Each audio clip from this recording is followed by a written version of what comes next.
Senator Marcos, you may proceed, ma'am, when you're ready. Thank you very much, Presiding Officer.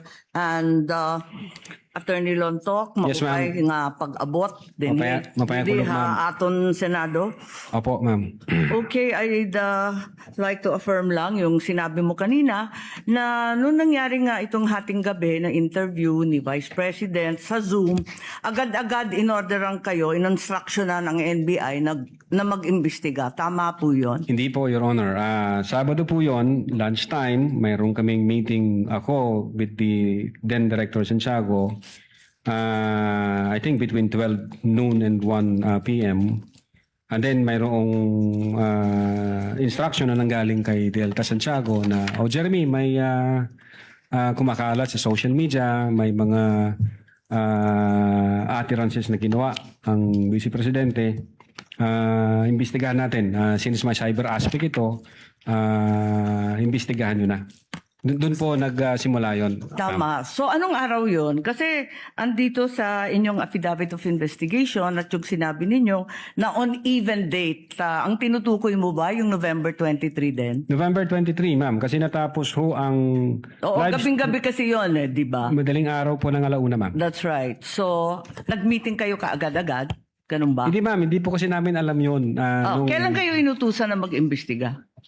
During lunchtime, nung may meeting kami ni then Director Santiago, pero iba ho ang iniimbestigahan namin krimen. Kailan kayo sinabihan ng DOJ na mag-imbestiga? Anong araw? That same day, ma'am. Kaya nga, November 23. November pa rin. 23. Oo, pareho lang. Yun ang sinabi ninyo kanina nung tinatanong kayo ng counsel ng prosecution. Yan din ang nakasaad. On even date ang nakasabi sa inyong affidavit. Yes, ma'am. Okay. So, nag-umpisa na kayo. Kwento nga ninyo, 4-phase yung investigasyon. Nag-umpisa sa identification. Nagbigay kayo ng hash value. Nag-preserve kayo ng data. Pagkatapos nag-research kayo.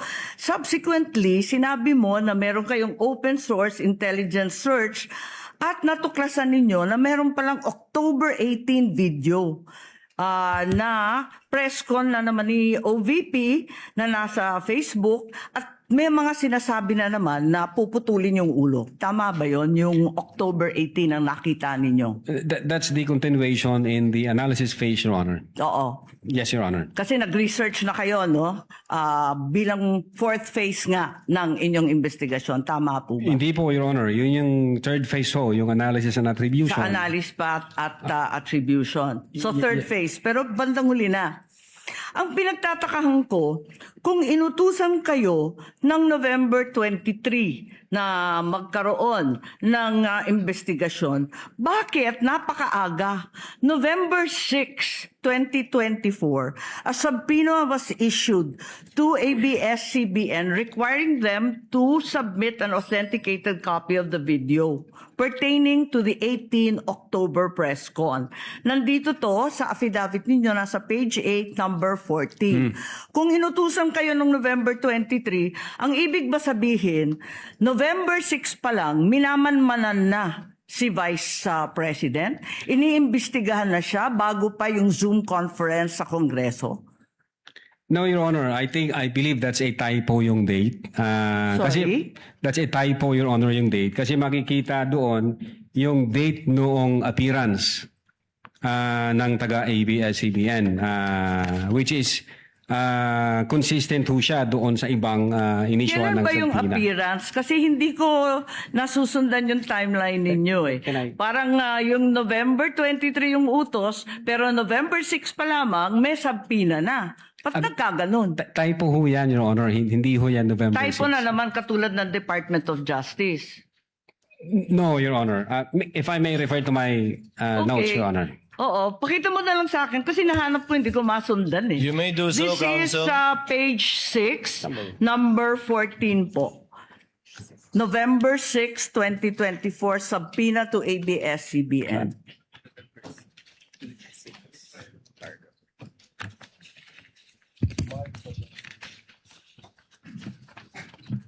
Yung subpoena mismo. The subpoena itself. The subpoena itself. Wala naman yatang date na binibigay tungkol sa appearance ni Patria Morales at yung iba pang Meron po, taga-ABS. Your Honor, if I Pakituro lang kasi hinahanap po namin. Subpoena.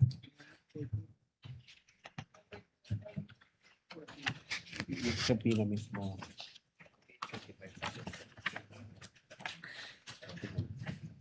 For information, the time of Senator Judge Marcos is over. Kindly. Yes, but he's still responding Of to the course, we same will wait for question the if you will response. allow. Siya po yung matagal, hindi tayo. We're only counting your the questions that you asked, not the answer. Neither are we counting the waiting time for the witness to answer.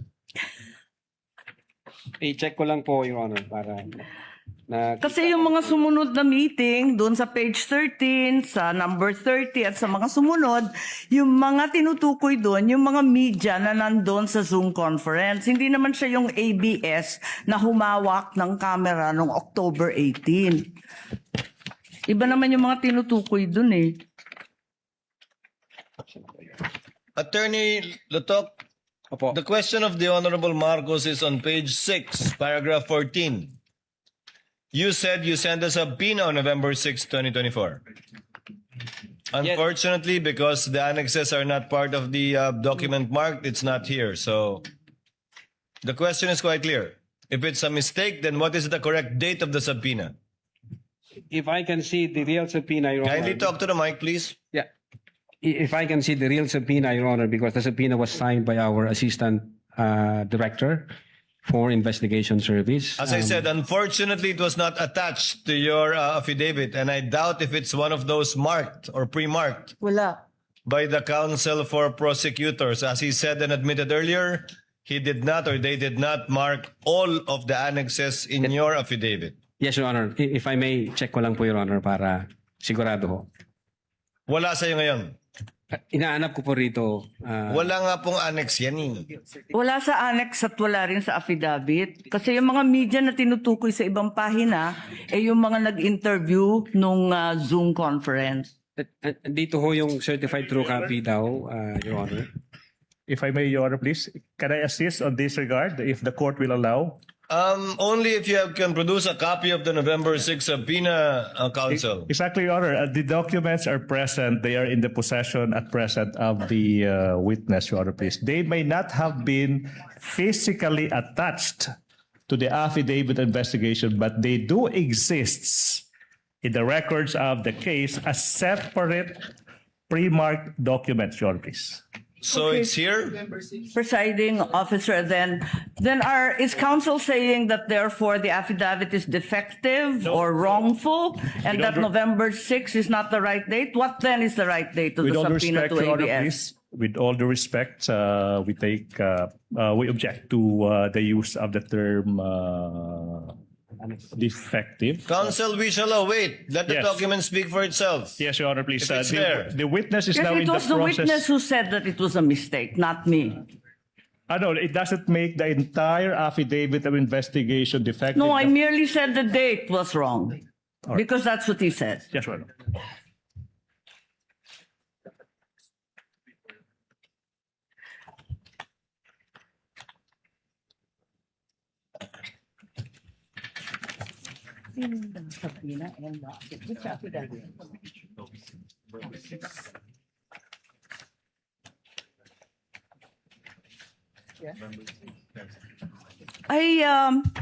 It's just been brought to my attention that in fact, presiding officer, two documents were issued on November 6. Not only the subpoena to ABS-CBN, but further the affidavit of investigation regarding the October 18 press con. Can we please be clarified as to these two documents which don't seem to appear in the affidavit nor in the annexes provided? Let's first wait for the witness to answer the first question, Senator Judge Marcos. Okay. Yes, If I- Attorney Lotok. If I may, Your Honor. Ito ho ang subpoena, Duces Tecom. Yung date ho ng appearance niya is December 11. Appearance po. Ang tinatanong Appearance. yung date ng subpoena. Date Attorney ng Lotok. subpoena, Your Honor, is 6th day of November 2024, which I believe this is a typo kasi magkakasunod ho ito doon sa mga inisyuan namin na media personalities. Attorney Lotok, typo na yung affidavit mo? Typo pa yung subpoena? Hindi po. What are you Typo looking at? yun. The subpoena or the affidavit? Dalawa yan eh. What are you looking at, Attorney Lotok? subpoena, Your Honor. So the subpoena is dated November 6. Okay. This- And the affidavit also is November 6. Dalawang typo carried over. Asan yung affidavit? Hindi ko pa nakita, ma'am, yung affidavit na November. Your Ikaw affidavit ang says pumirma November eh. 6. Pwede patingin ako ng affidavit. Yung affidavit of investigation mo na binigay, pati I-check yung ko po, amended, carried over din. Yung first draft na rineject ng DOJ, yung ikalawa, parehong November 6. Saan? Pirmado ninyo eh. Page 6, Counsel, paragraph 14 of his affidavit of investigation.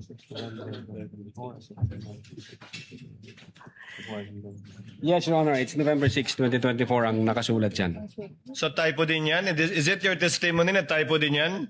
I believe so, Your Honor. Kasi ang intention namin dyan is 11 December 2024. Anyway, Senator Judge Marcos, the document will let the document speak for itself. That would be the best evidence of it, if at all, of the dates Thank you. of either the subpoena and or the affidavit. Yes, presiding officer, just to provide our witness a chance to correct himself for the documents, sa palagay mo, ano yung tamang date kung mali yung November 6? Same ho, Your Honor, doon sa mga subpoena na inisyu namin sa media personalities. Dapat magkakapareho. Yes, magkakasunod po yun. Okay, sige. Maraming salamat. Thank you very much, presiding officer. Damo nga salamat.